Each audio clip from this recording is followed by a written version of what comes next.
Bold TV. Hello, good morning, and welcome again to today's episode of Bold TV, powered by Bold Heart Initiative. Beautiful, outstanding ladies with disabilities. It is a program that uplifts, educate, and inspire women with disabilities to take control of their lives and to strive in every aspect. This program is brought your way every Saturday morning, just like this beautiful morning, and we're happy to have you. Please, you can join us on our regular channels, our YouTube channel. Like, subscribe, invite others, share with your friends, share with your families, share with that lady with disability who will find this very interesting. Not just ladies with disabilities, but I believe other women too will find this very educative. Today we are considering a topic, and the topic is financial management and independence. In our country, Nigeria, we are aware that the high cost of living, the cost of living is skyrocketing. If there is financial crisis, which is hitting hard on people, on everyone. And it is important that we as women with disability take charge of our financial conditions. This can come with some challenges, I believe, but it also has great opportunities too. So on today's episode, we are looking at practical strategies for managing your finances and achieving independence. And on this episode today, we have very beautiful, outstanding ladies who are going to join in the conversation. So whether you are looking for a better budget, how to better budget your income, how to save for long-term goals, or how to explore entrepreneurial ventures, today's discussion is packed with valuable insights that will help you navigate your financial landscape. So stay tuned for this empowering conversation on how to master your money and secure your future. I would want the ladies who are joining me on today's episode to introduce themselves. Hello, good morning, amazing people out there. Welcome to another episode. My name is Afyong Etem. I am a medical lab scientist. I live and work in Uyo, Akwa Ibom State. I'm a member of Bold Hearts Initiative, and I use a wheelchair from spinal cord injury. Hello, good evening, everyone. Yes, good to have you all here, and also to Betty. You're welcome. This is Coach Oge Passion, and I'm an amputee, above knee amputee. I use a prosthesis for movement, and I stay in Benue at the moment. And I think that's all. Okay, I'm a business opportunity consultant, a health and business opportunity consultant. I sell health products. Thank you, Grace. And we have a special guest in the house today, our women leader. Betty, please can you unmute and kindly introduce yourself?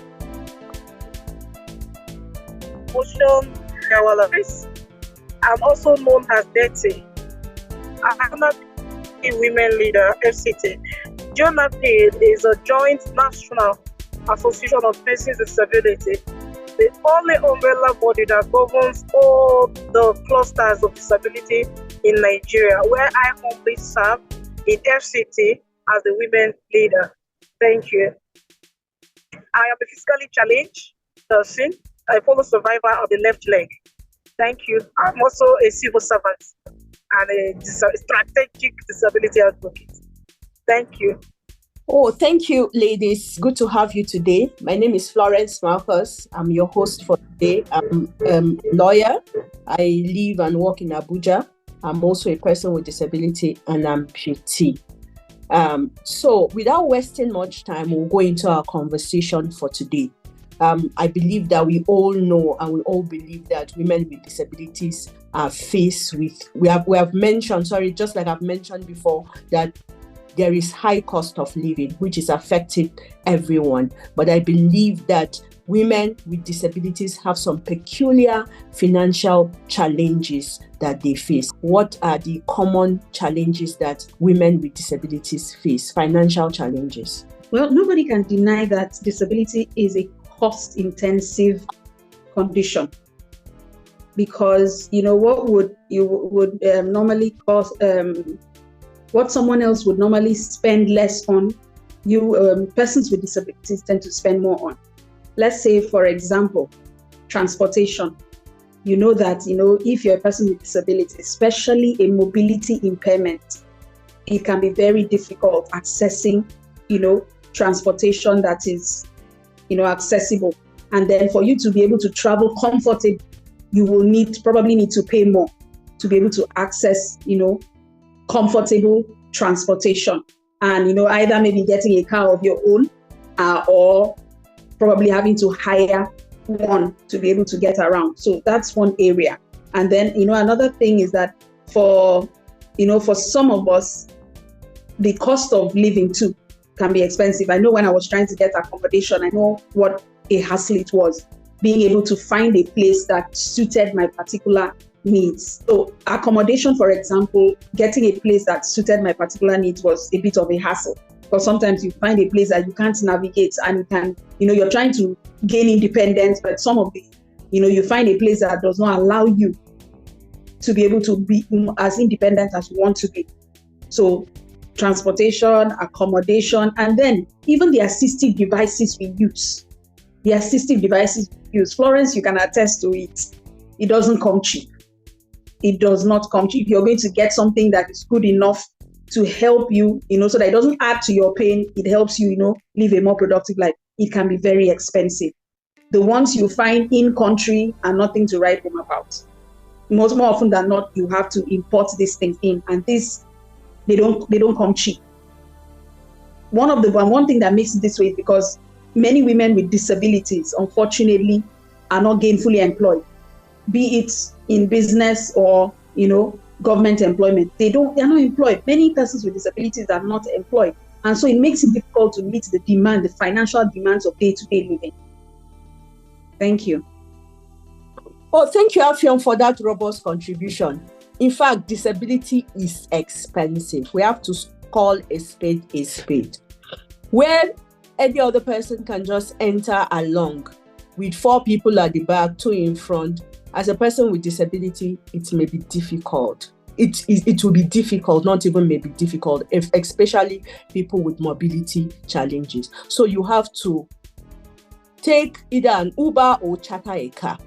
And unfortunately, there is no extra cost. For instance, if you are working, you are receiving the same salary with that person, but you spend more on transportation than the other person.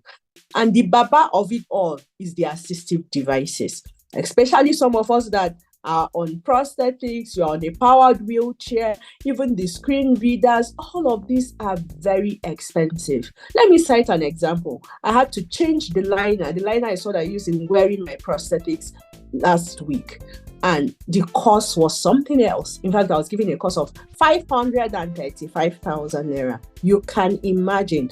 I'm not buying a prosthetic, I'm not buying anything. It's just a silicone liner. It's not even the complete silicone liner, because the pin will also be expensive. So you can see more than 500,000. So as a woman with disability, where are you going to get this money from? So there is an additional cost that comes with disability. Before we come to Betty, let's hear from Grace.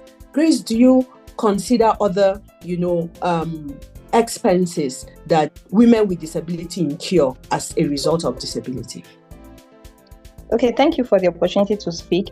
So there are expenses that a lot of women with disability incur, especially when you want to live an independent life, because the fact is, we are limited though. We can't run away from that fact. When you have a disability, there are certain things you may not be able to do at the pace that is expected, because now you are communicating with other people who maybe are, they are abled people. So there's some pace you've got to reach, and you may not be able to reach that pace at that time. So you need people to work with, and it doesn't come easy. It doesn't come easy, I must say. If for an abled person, you are even spending less to hire people. For a person with disability, you will spend more to hire. Yes, there'll be that, okay, they're trying to be considerate. But by the time they work for you 1, 2, 3 times, they now see that they're even doing more work for you, or they are trying to help you.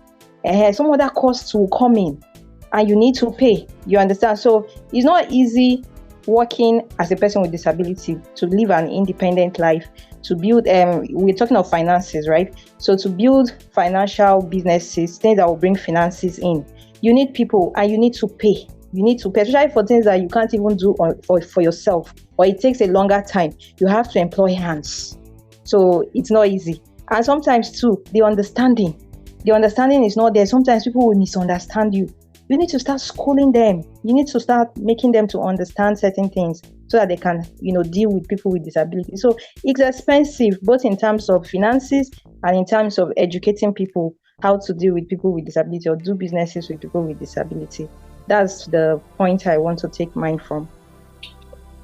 Okay, yeah, thank you, Grace, for that point. Yes, I agree with you that persons with disabilities, sometimes you may have to hire carers, you may have to hire some persons to work for you, just like other persons without a disability. For instance, a deaf person may need an interpreter, and you cannot just get the services of an interpreter, just freely like that. You may have to pay a token, and which is very important. A person, we all need, it's not just for persons with disabilities, but for persons with disabilities, it may be very important.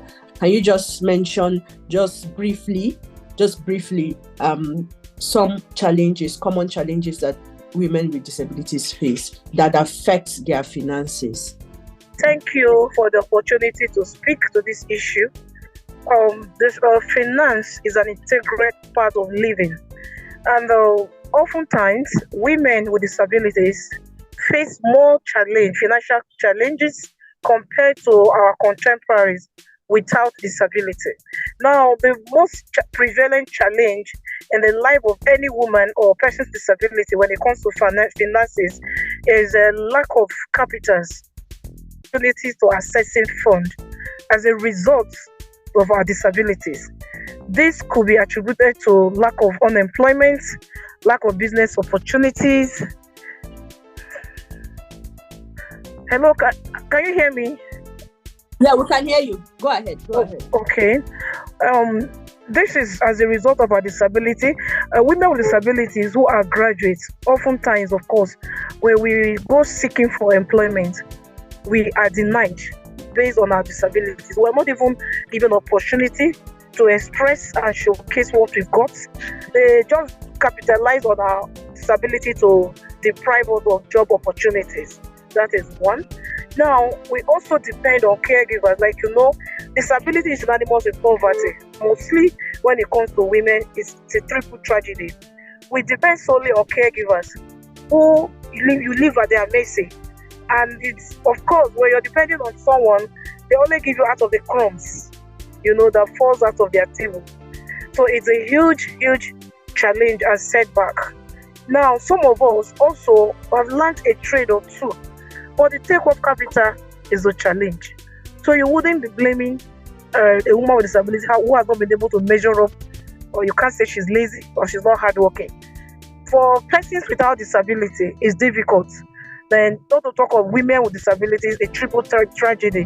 And you go seeking for help, further exposes you to different degrees and various degrees of violence and abuses. So it's really a huge challenge for women with disabilities to access financial stability. Thank you. Okay, thank you, Betty. You are really speaking like the women leader speaking. I believe you are speaking for the women. So women with disability want opportunities, equal opportunities to also make this money by ourselves, not to be given from the crumbs. So let's continue with you, Betty. What techniques have you used to effectively manage your finances? Yes, for me as an individual, what I do, I'm speaking for myself now, I save more than I spend, because disability is expensive. So you have to be deliberate and intentional when it comes to savings culture. You must imbibe savings culture as a person with disability. The little fund that comes your way, you maximize it. Not necessarily depriving yourself of basic necessity, but things like frivolity spending, things you don't really need, as a person at that point in time. Like the economy, we say opportunity costs an alternative for gone. We know that life of living with disability is expensive. So importantly, we imbibe savings culture, and we should be prudent in our spending. We don't have to be careless or extravagant when it comes to spending the little resources that comes your way. Now, for those of us that are working, what I do, I devise a means of ensuring that I balance both ends. There is a technique called 50, 30, 20. Now I share my salary into 50, 20, 30. The 50 goes for my need, the 20 goes for, you feel like taking yourself out for a nice time out, a little sit out. Then of course the other 30 also goes for your makeup. As a woman, our chemistry, our Venice is to be on top of our look. To just make sure that those basic things, your deodorants, your perfumes, your cream, things that makes you, good. Your clothing, you mustn't go for very, very expensive clothing. So the 30% also go for charity. When people will want you to like, Betty, I'm in need. Can you assist? You go to your 30 and spend from there. Do you understand? I have a formula for spending at a civil. I call it 50, 20, 30. You can see that the 100% of my salary now is taken care of. I reserve 50 for my house edibles and toiletries and all. Then you must eat your food stocks, provisions and everything. Then the 20 is for your sit out, of course. You're entitled to sit out once in a while, refresh. Then your 30 is for charity and family. Thank you so much. So be guided. When your 30 is running out, don't be tempted to go to your 20. You understand? Because 20 is your emergency and it's your safe landing when emergency arises. So this is my own effective way of managing my finance. I do 50, 20, 30 and I portion it accordingly. Thank you. Thank you so much for sharing a very balanced approach. Ladies, if you are listening to us this morning and you have not shared this very important link with your friends, tell them about our Facebook page, about our YouTube, then you are not doing well to them. Please share this on your status. People need to know. People need to hear from people who are really managing their finances well, even in this financial crisis that we have found ourselves. Please, Oge, can you share just one technique? I know that you have a lot of things, but I know just share just one with us on how you manage your finances. Okay, yes, on how to manage finances, you have to be intentional. Yes, because the fact is every day these expenses keep piling up and keep being more expensive. The expenses keep being more expensive. You go to the market today to buy something, they tell you it has, increased in price and you have to top up. So you have to be intentional in your spending. There are some expenses that are unnecessary, you understand, in today's world. And thank God for the internet. We need to begin to leverage technology wisely and to our own good, because the internet, social media is actually a virtual real estate. A lot of people are cashing out day in, day out. Yes, we complain, things are difficult, things are expensive, but there are people who are smiling in this economy. It can be me, it can be you tomorrow. All we need to do is to be smart, financially intelligent. Okay, well, we talked about transportation as one of the challenges. We talked about having to hire people, and all these things require money. But if you have your smartphone, just like we are here now, and then of course you have data. Data is one thing, is gold. It's one thing that we should all have. We can't afford to run out of data because it saves us a lot. There are some things you would have done, but with a call, you have data. You can go on WhatsApp, do a WhatsApp call. You can go on Facebook, you can go on Messenger. Why? Because you have data to speak. Those things would have been what you would have spent expenses running around. With data, you can even have maybe you can create your omnipresence where you can educate people about what you do. You understand? People will come learn and pay you even while you're sleeping. So ladies, especially people with disability, let's wisen up. Let's wisen up. There are lots of opportunities online. And you don't need to start paying caregivers that much if you have social media to your advantage. So please, let's learn social media and begin to leverage social media. That's what I have to say. Thank you. Thank you so much, the business guru. Afyon, can you add your voice to this? We are rounding up now, so just... Okay, I will say, first and foremost, you don't plan with what you don't have. Do never plan with what you do not have. Plan with what's available. Not you hear Tinubu is going to add 2 million to all the workers. You decide to go and collect something on credits because you heard 2 million is coming, and at the end of the day, it becomes balablu. You're on your own. Then minimize debt. If you can't afford something, unless it is actually a necessity. If you cannot afford something, then you don't need it at that moment. Unless it is a necessity. And when I say necessity, I'm talking about something like food. We know, yes, things are not as easy as we thought.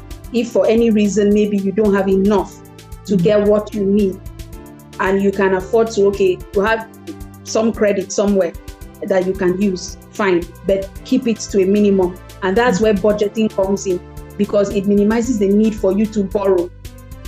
You don't wait until money comes before you plan. You don't budget after you have spent. Your budget is there to guide you on how you will spend.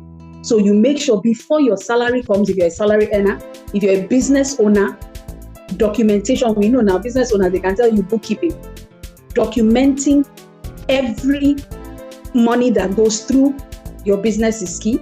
If you're a salary earner, before your money comes, there's a budget there that once the money comes, you know where every penny is going. Like Betty said, 50, 20, 30. Some school of thought will tell you 50 is for your recurring expenses. Those things you know that every month you must get. 30 usually should go for, in some cases, if you want to do savings and investments, that should go. 20 should be for your wants. Those things that they are nice for you to have, you want to have them, like she said, you see that sit out, civil servants, don't let anybody, you better help yourself. Just be finding some way to entertain, because this life is one. You cannot be doing anyhow. So you make sure that, you cover the important areas of your life when you're sending out your expenses. Thank God, in the civil service, the government takes care of your pension, so it's deductible at source. So you don't have to come and deduct it yourself. So that part is, because that's another important thing. As much as you're enjoying this life, the time will come when you can no longer do so much. So prepare for it. So budgeting and planning is very important. Then beyond that, for you to do all these things, knowledge is key. Financial literacy. Okay. The reason why so many of us are, a mess, our finances are a mess, we are living in debt, and we are, suffering so much because we don't know what to do. Once upon a time, I was like that. I had to go and pay to join a community where I was taught how to manage, not just manage, how to make money, how to manage it, and how to multiply, because those are 3 stages. It's not just earning an income. You have to know what to do with it. Savings is good. Putting money aside is good, but that money has to have a purpose, or else you will misuse it. Put money aside, but put it to work. That's even more important. Putting money aside is good, but putting it to work is more important. It's a whole lot, but start with gaining the right knowledge. If you have to pay for it, so that somebody can guide you. You don't know everything, and you know how best. It will make a huge difference. Thank you. Thank you so much. Thank you so much. Listeners, you agree with me that we have listened to, these amazing ladies give us amazing solutions or share with us, very important points on how to manage our finances. I think we'll round up our conversation for this week here, and we look forward to seeing you next week by the grace of God. Please join us again and make sure that you make this conversation visible. Thank you so much, ladies, for joining us. Thank you.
This is Bold TV.